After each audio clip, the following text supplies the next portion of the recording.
Hello, c'est Fabrice, content de vous retrouver. On est le vendredi 1er novembre, là je suis à la gare de Biarritz, je pars à Paris pour quelques jours pour un événement e-commerce et je vais en profiter pour voir quelques clients de l'agence et des amis pendant que je suis sur Paris, donc je vous emmène avec moi. Le train va arriver dans pas longtemps, donc je vous retrouve tout à l'heure. Alors premier vlog, du coup soyez un peu indulgents, première fois que je m'essaye à cet exercice.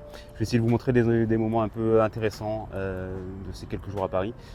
Et comme ça, vous pourrez voir un peu comment on fonctionne aussi à l'agence. Je vous retrouve tout à l'heure à Paris. Le train va arriver et on se retrouve dans quelques heures. Ciao!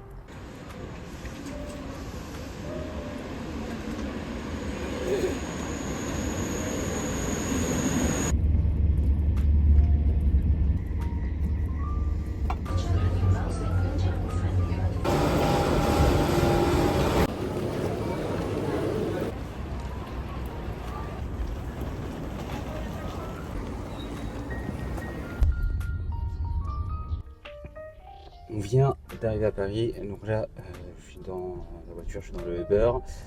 Je vais me poser un peu, ensuite je vais déjeuner avec une amie entrepreneuse qui a une agence de ghostwriting sur LinkedIn.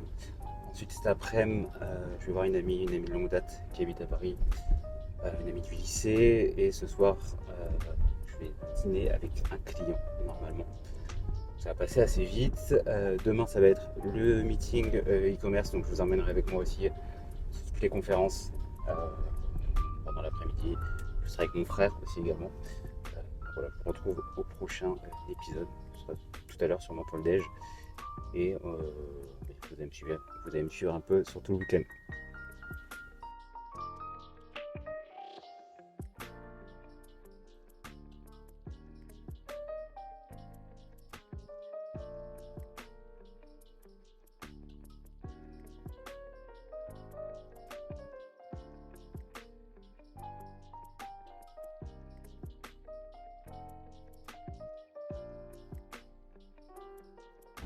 Ok, je sors du déj. C'est très bien passé. C'était une pote qui avait un peu les mêmes problématiques que moi. On a parlé un peu business, de la vie, etc. Maintenant, j'enchaîne. Je vais faire un petit tour shopping. Et maintenant, j'enchaîne. Je vais faire un petit tour shopping. Et après, je vous emmène avec moi. On va continuer la journée comme ça.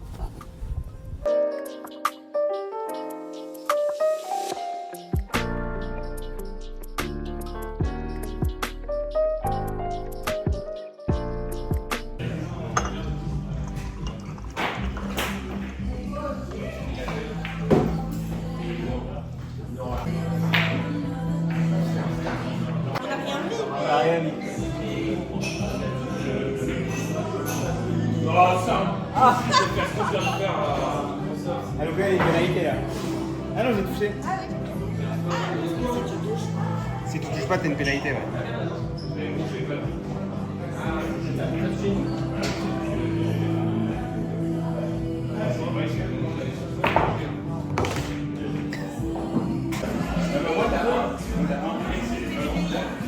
C'est passé deux fois, mais attends, voilà.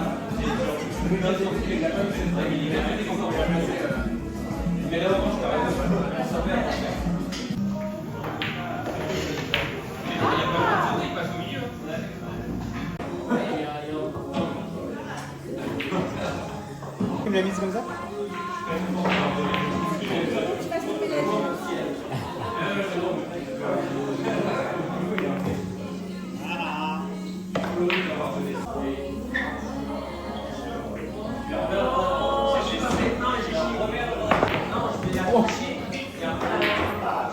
En plus, il faut avoir un air hyper concentré. Ah ouais. Ouais, là, bien sèche. oh, mais c'est vrai.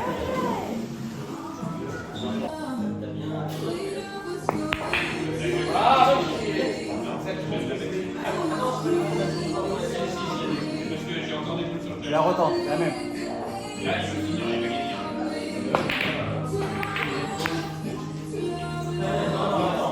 Il y Il a un bon personal branding. Ouais, Il est fort. Il a un bon personal branding. Bah, en fait, c'est des mecs qui s'appellent. T'avais choisi? Oui. Oui. Ouais, je choisis. Vas-y, je vais choisir. Un bibimbap poulet. Oui, oui. Je prends un bibimbap au bœuf. Un bœuf. Ouais. Oui. Bah, moi aussi, un bœuf, là. Oui. Vous voulez une entrée? Tu prends une entrée toi, Non, Yann, ou on pas fait, hein. Tu veux partager un truc peut-être? Tu veux, vas-y, on prend. Poulet, ça me va, hein. Ouais. Toi, tu manges épicé? Non, je sais pas, c'est épicé comment? Ah, c'est pas trop. Pas trop? C'est pas trop, Si ça c'est va. pas trop, ça va. Vas-y, on prend ça. Ok. Oui, Très bien. Non, pas moi. Moi, C'est. Non, Non, il ment. Parfois, à 2h, il est encore sur Slack. Qui ça? Parfois, vers minuit, 1h, il est encore sur Slack. Tu m'as pas répondu à Ah, mon non. dernier C'est slide. pas Ah bon? grave, connecté. Non. Bah, je suis connecté sans faire exprès. Hein. Genre, Tu vas apparaître toi avec moi ou pas? moi, ça me dérange pas. On dit ça pour. C'est pour YouTube, hein? Ouais, c'est pour YouTube. Tu as fait le star, Yann. Moi aussi, je fais des vidéos sur YouTube. Hein. Allez suivre Aizen Finance sur Instagram. Je vais couper ce moment. Ah, je rigole. Oui, à partager, s'il vous plaît. Merci. Bah, sur Instagram, la cible, il y a beaucoup justement de gens qui voulaient lancer un business pour devenir riche, etc. Sur YouTube, c'est plus des gens qui cherchent à. Bah, sur YouTube, je le fais en fait pour la conversion, pas pour l'acquisition. Et donc en fait, il y a des gens qui entendent parler de moi, ils vont taper mon nom sur Google, sur YouTube, Comme ils vont Yomi, tomber sur les, Yomi. ouais, ils vont tomber sur les vidéos, ils vont dire ah ok, bah, c'est intéressant ce qu'il dit. Même si j'ai 30 vues, ça me va parce que si c'est des vues de personnes qui m'ont vu un peu ailleurs, parce que je poste pas mal sur LinkedIn par exemple. Ouais. Parce que je veux vraiment que c'est une marque derrière. J'ai vraiment une histoire à tout. C'est pour ça que la boutique est venue là et je veux vraiment faire une vraie marque. Trop bien, mais c'est cool, vous avez ouvert super vite la boutique. Alors, non, c'était l'objectif de Mais, l'université. Dès le début du site, tu dis je vais faire une Ouais, boutique. en fait, j'ai mon business plan dès le début. Je sais, mais C'est quoi la mais suite? pour revenir à ton parcours, Kevin, t'as directement lancé Skincare Coréen, ça a directement marché. Mais en tout cas, t'as raison, créer du contenu, c'est. On va s'arrêter là. Mais Il y a un inconnu là. Hello la team. Alors, samedi 10h20, je vous fais un petit récap de la soirée d'hier. Donc, vous avez pu le voir, j'ai dîné avec un client et une personne de leur équipe. C'est marrant parce qu'on a pas mal discuté des débuts de la marque. C'était des sujets qu'on n'avait pas forcément abordés avant. Donc il m'a énoncé justement comment il a eu l'idée un peu de lancer ce e-commerce, son premier mois. Figurez-vous qu'il a fait son premier mois avec 0 vente, alors que pourtant ils avaient fait pas mal d'efforts en marketing, en com, etc. Et ce qui a vachement fonctionné pour eux, c'est les micro-influenceurs au départ, qui ont commencé à parler de la marque. Ensuite ils ont fait pas mal de communication sur Instagram, sur TikTok, autour de la marque et après lancer les ads. Là on les accompagne sur la partie ads, sur la partie Google Ads. C'est un peu challengeant parce qu'il y a pas mal, c'est un produit, un catalogue avec beaucoup de produits, 1900 produits je crois il me semble. Du coup il y a un vrai trait à faire sur voilà, c'est quoi les best-sellers, c'est quoi les produits qui font le plus de traction, qui vont être aussi les plus rentables et qui vont amener derrière le plus de satisfaction et vont amener les personnes à racheter une seconde fois, une troisième fois, etc. Donc ça, on fait toute cette analyse dans un outil qui s'appelle Métorique. C'est hyper puissant et c'est hyper intéressant pour ce type de client où on a beaucoup de produits et on va pas faire de la publicité au hasard sur tous les produits un peu qui nous passent par la tête, mais vraiment sur ce qui a fait ses preuves. On regarde en général les 6 derniers mois, on va regarder 20% des produits qui font le plus de chiffre d'affaires et on va faire de la pub sur Google Ads dessus. Alors, le Q4 commence. On a abordé justement aussi la stratégie qu'on va mettre en place pour Black Friday. Donc hâte d'aller voir ça. Et figurez-vous que l'an dernier, son plus gros mois, c'était janvier. Donc on n'a pas tous les e-commerce en fait qui font leurs plus gros chiffres sur Q4, Black Friday, Noël, etc. On a aussi certains types, certaines niches qui vont faire des chiffres assez intéressants plutôt en janvier. Voilà pour ça, pour le petit récap. Là, je vais rejoindre mon frère d'ici 1 heure. On va déjeuner ensemble et on va aller à l'événement du 8 Lab. Donc le 8 Lab, c'est des e-commerçants justement qui créent des marques et qui forment en fait, qui accompagnent des personnes à créer leur marque.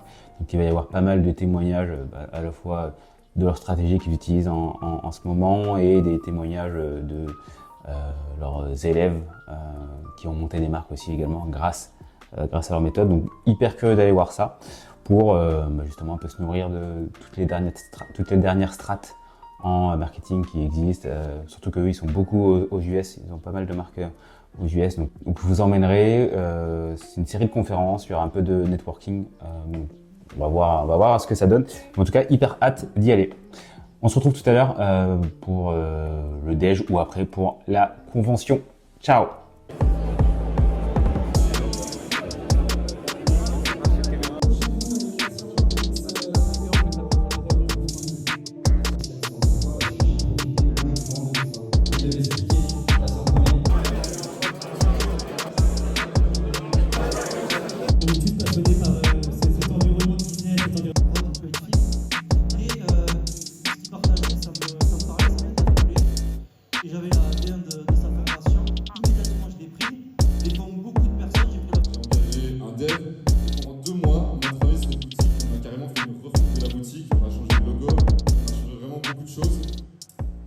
Bon, la team, on est dimanche.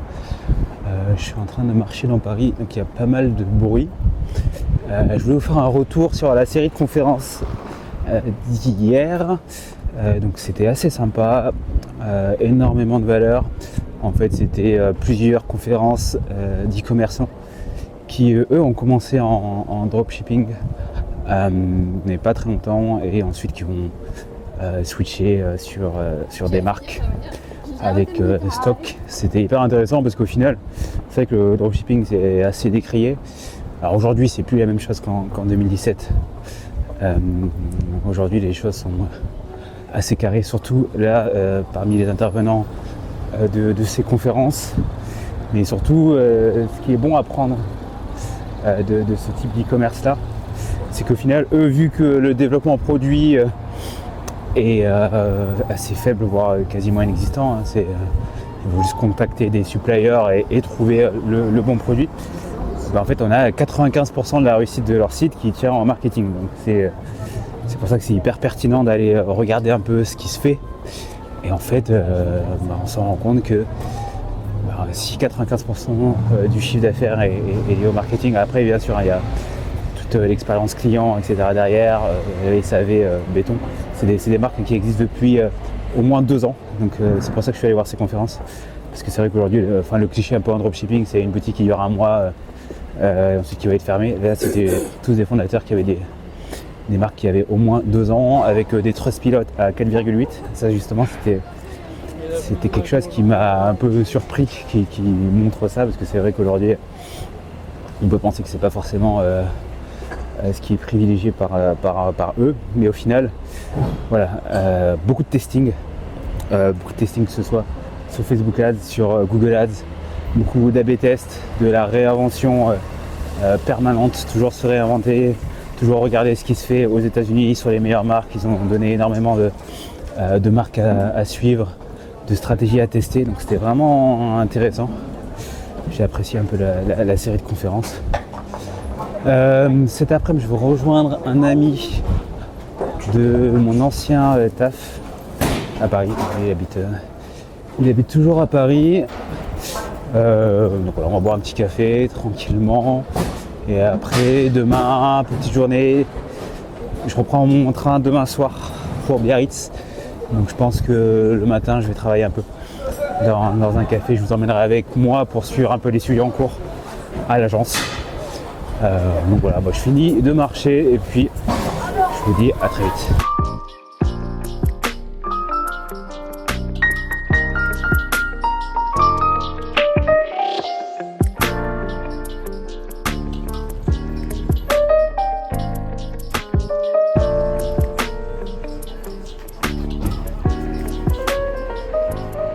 Comme ça on voit que c'est avec une vraie personne.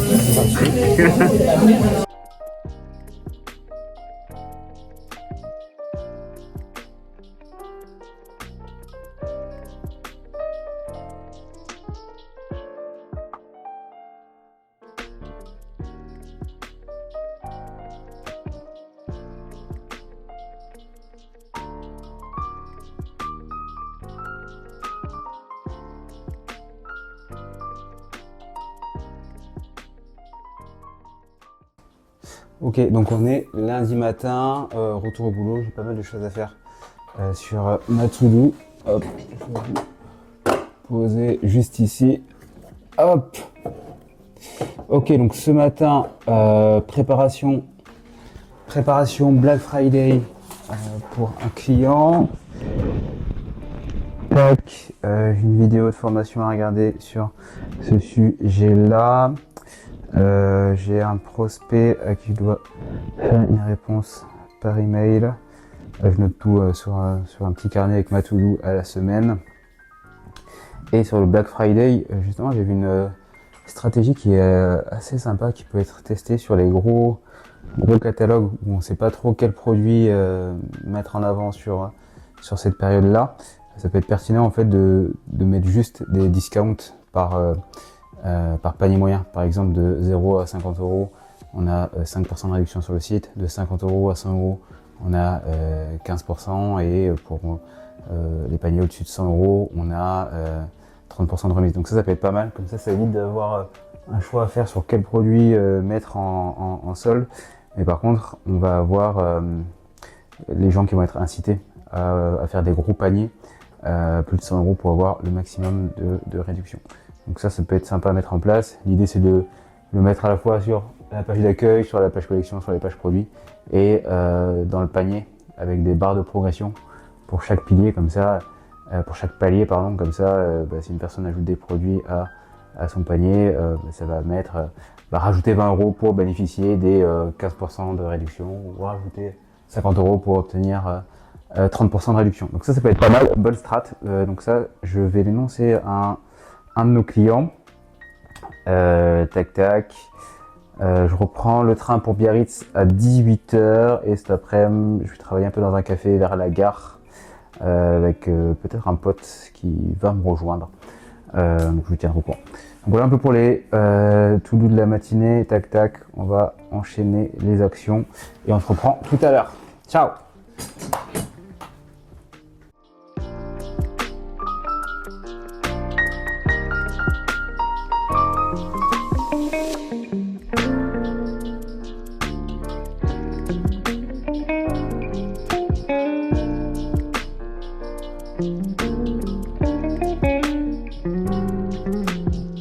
Bon la team, je me suis rendu compte que j'avais pas fait de conclusion à cette vidéo, donc je vais vous la faire en voix off. Donc vous avez pu me suivre pour un petit week-end à Paris. À la base j'étais vraiment parti pour voir la conférence du 8 Lab. Donc c'était vraiment enrichissant, on a pu voir les dernières stratégies aux US pour tester des différentes strates sur à la fois sur Google Ads, sur Facebook Ads, la partie créa. Moi ce que j'en retire c'est que faut faire beaucoup de tests pour voir vraiment ce qui fonctionne et ensuite mettre beaucoup de budget sur ce qui fonctionne. Donc ça nous a bien nourri, ça nous a permis de revoir un peu les process à l'agence et justement si vous avez un e-commerce, vous faites déjà plus de 200 000 € par an et que vous souhaitez atteindre les 2 millions d'euros par an, vous pouvez cliquer sous la vidéo. J'ai préparé une vidéo justement qui explique toute notre méthode qu'on met en place chez nos clients. Donc l'infrastructure de croissance en 4 piliers que l'on met en place chez nos clients. Donc vous avez juste à cliquer sous la vidéo pour y accéder. Et sinon pour les autres, je vous dis à très vite pour une prochaine vidéo. Je vais essayer d'être un peu plus régulier sur la chaîne. Et d'ici là, je vous souhaite une excellente fin de journée et je vous dis à bientôt. Ciao!